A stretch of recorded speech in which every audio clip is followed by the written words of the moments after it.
Commander, that was a skillful operation back on Sirkesh, extracting the female Krogan. I had help.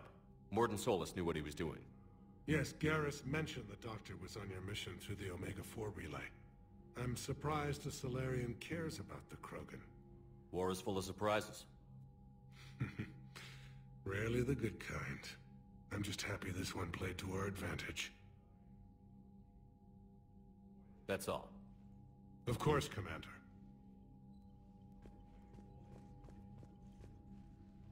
Need something, Shepard? That's it for now, Rex. Let's get back to work. Yeah. Something wrong? Mordin. He got his tissue sample from me, all right. Let's just say scalpels were never meant to cut where he cut.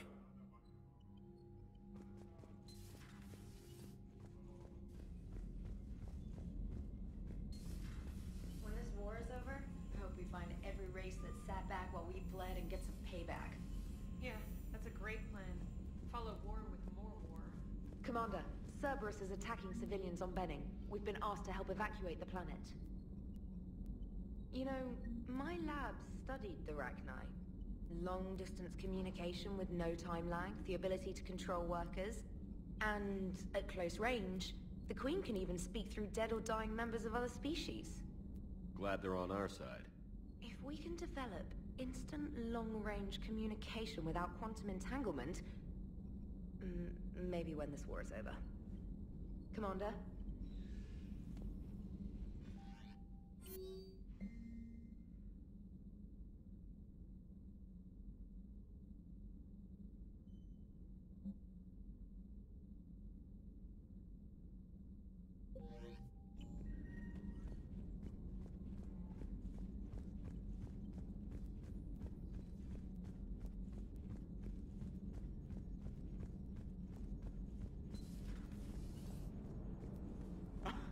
Alright, here's another one. Dates back to the Rachni Wars.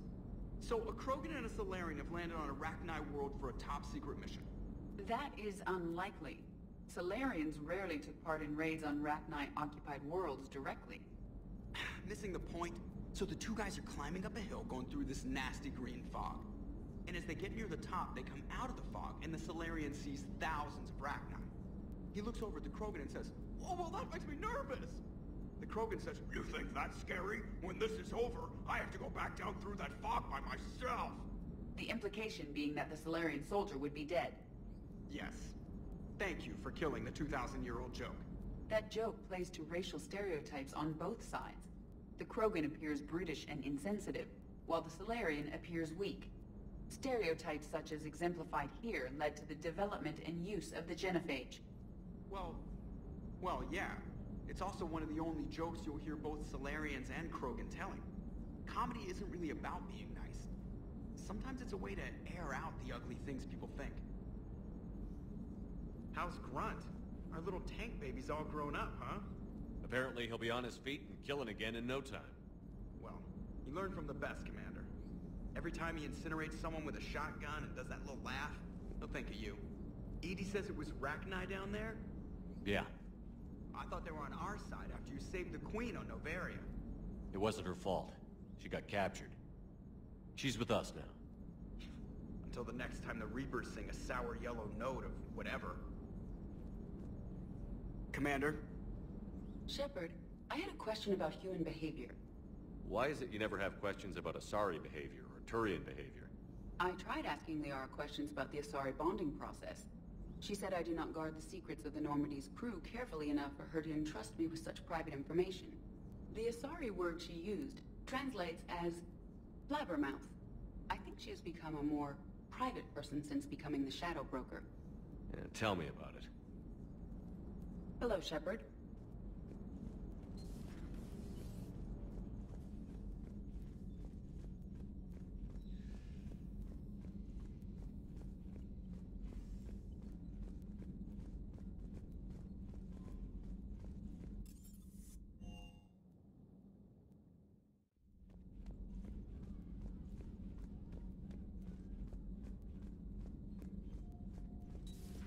Have we found any new engineers for the Crucible glyph?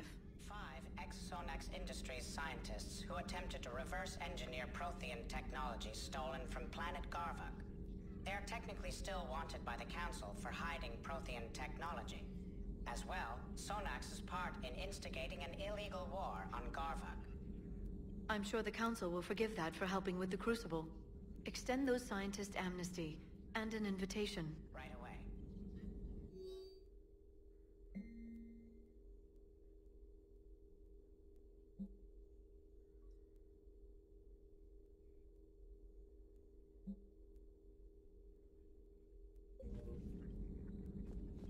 I had something I wanted to show you, Shepard. Could we meet in your cabin when you have a moment?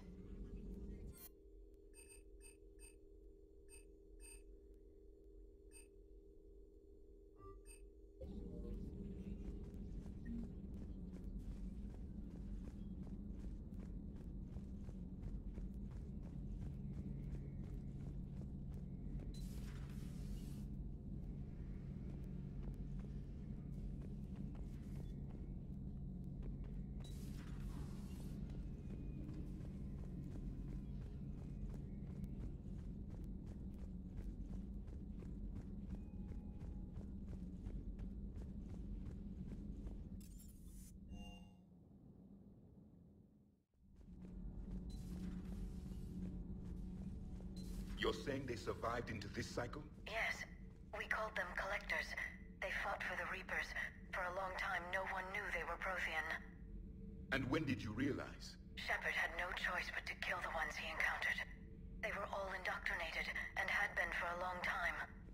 I'm sorry. I am grateful. It was an act of mercy. Yes, I suppose it was. Commander, I understand you faced Rachni on your mission. You know about them? In our cycle, we use them as weapons. Biological proxies. It was before I was born, but every Prothean had heard the stories. When we knew of them, the Rachni spent their lives singing thoughts to each other. But our scientists were more interested in their biology. The Rachni were well suited to harsh conditions. So we bred them for violence, selecting the most cunning and warlike of the queens. Then we unleashed them upon our enemies. For a time, it worked, until they became too cunning and warlike and turned on us. We put them down before they could develop any further. We thought they had been exterminated. Yet it seems our experiment evolved into this cycle's nemesis.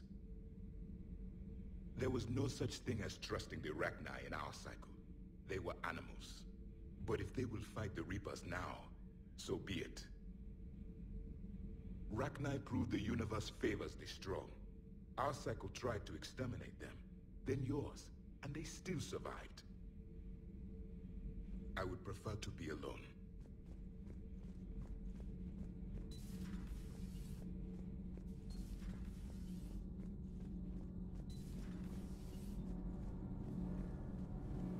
Commander.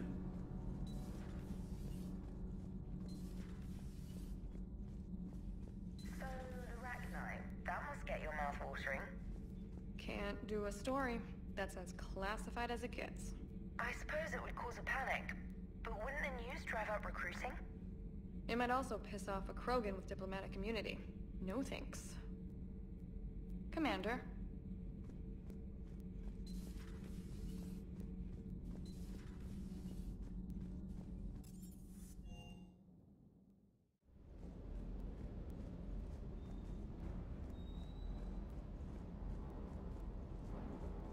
Rachni?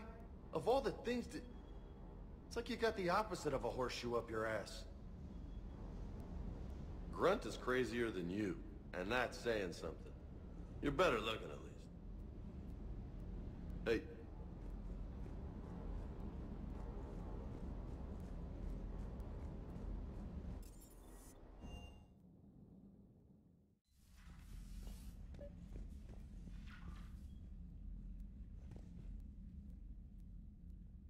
Liara, you had something you wanted to discuss in my cabin?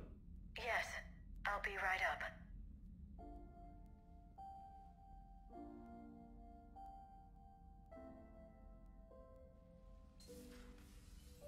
Come on in.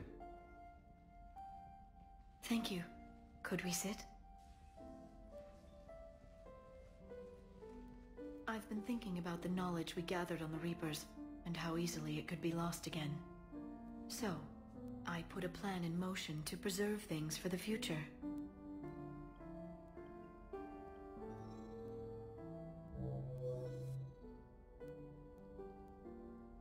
What's this? A record of the galaxy.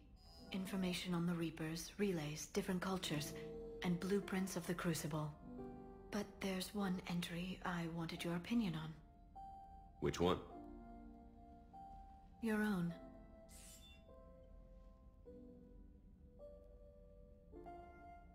I'd be honored to have your input. How would you like history to remember you? 50,000 years is a long time for a computer to sit around. Please, I was an archaeologist. I know what I'm doing. I'm encasing these records in time capsules and seeding copies on multiple planets. And while it's not foolproof, the VI I'm installing has every translation and linguistics program I could find. So it's an information guide like Vigil on Ilos? Yes. I've been preparing it for some time. And it will be a privilege to guide the future discoverers of these records. Have you decided what you would like Dr. Tassoni to write in your entry, Commander? You know me well enough to fill in the blanks, Liara. Are you sure? Yeah. I'd like it to be your call. All right. Let's begin with the fact that Earth's most famous officer was born and raised in space. Shepard could handle any weapon in the galaxy. The Alliance never saw a deadlier soldier. He was a soldier and a leader, one who made peace where he could. And it was a privilege to know him. Careful, this doesn't sound like a diary. I can't help myself. You're a good friend, Shepard. You've been there for me too, Liara. No, I haven't. I wish I could have joined you back on Ilium. You made up for it. Well, I suppose I did just write your name in the stars.